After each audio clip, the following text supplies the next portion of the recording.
I don't know of anyone in Congress that has more expertise on this than our next speaker. He is a professional forester. He brings tremendous education and experience to Washington. We're real proud to have him as a part of our team working on this issue, really leading on this issue. Our next speaker is actually the author of 2647, which has been passed by the House of Representatives, the Resilient Federal Forest Act of 2015. So I am honored to be able to yield for whatever time that he may consume. The gentleman from Arkansas, Mr. Westerman.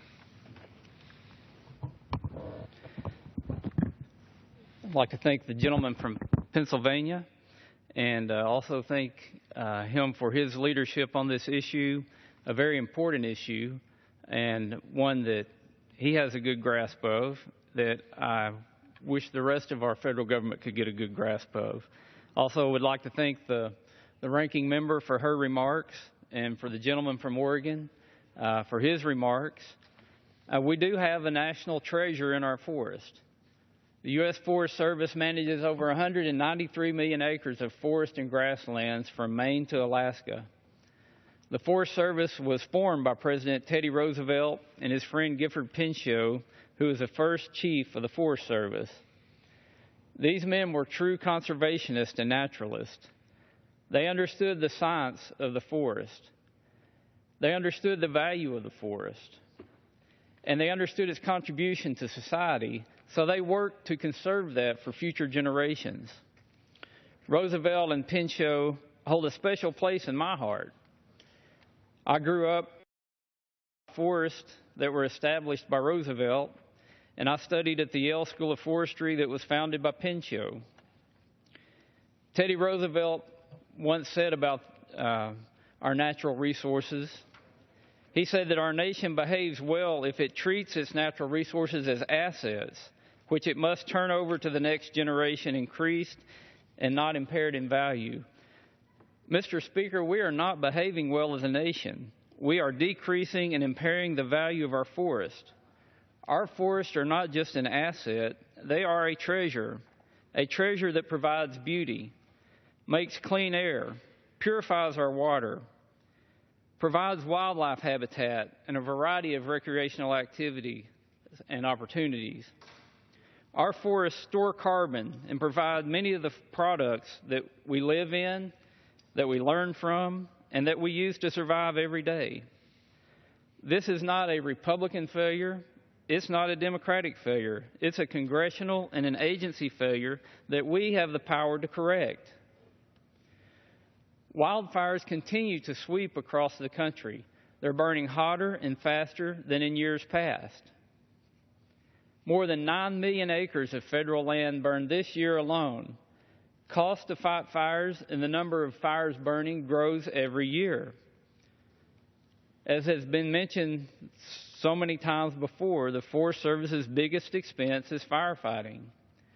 The cost of it has ballooned over the years. And it's not just the cost of fighting fires, as the gentleman from Oregon said, that is the cost. We are destroying a valuable asset, 9 million acres of federal land and timber that goes up in smoke. These products could be used. They have value to them. And we're not only spending the money to fight the fires, we are losing valuable assets every year. This year, Congress had to appropriate an extra $700 million to land management agencies to cover the cost of fire borrowing. The Forest Service is becoming a firefighting agency, unable to meet its mission of caring for the land and serving the people. But fire borrowing is not the only problem, and I submit that it's actually not even the problem. It's the symptom of a problem. It's the result of our current management choice that each year is becoming less and less management.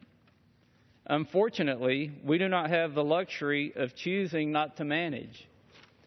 Forests are dynamic, living organisms. They don't pay attention to what we say here in Washington, D.C., or what we write in laws.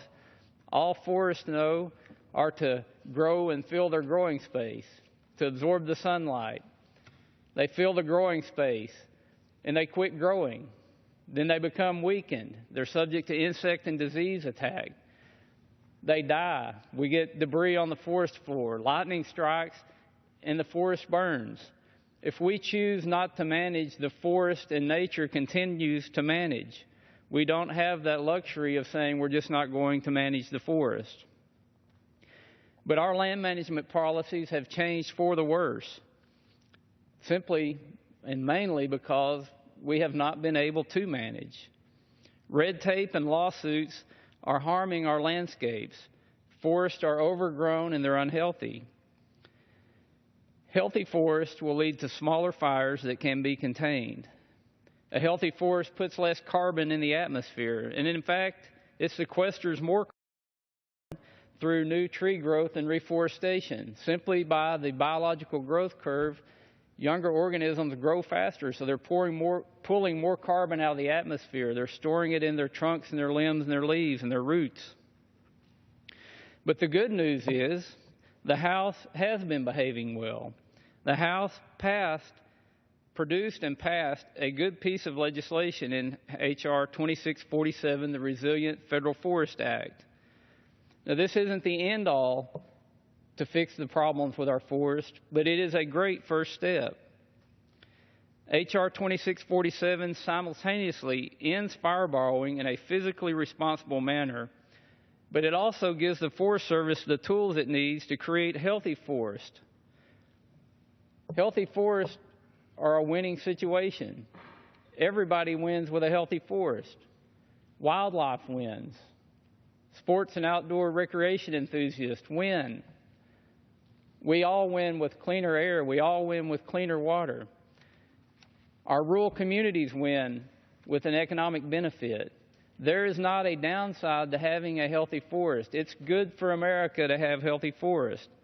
And it's time for us to put the policy in place so that we can have healthy forests. It's time for the Senate to behave. It's time for the Senate to act on H.R. 2647 so we can end fire borrowing and manage our forest. And with that, I yield back the balance of my time. Well, I thank the gentleman. I thank you for your leadership and bringing your expertise to Washington. It's great to serve with you, and appreciate all the leadership that you're showing, not just on this issue, but so many different issues that are good, not for the folks of Arkansas, but for the entire nation. So thank you so much for being part of the special orders tonight.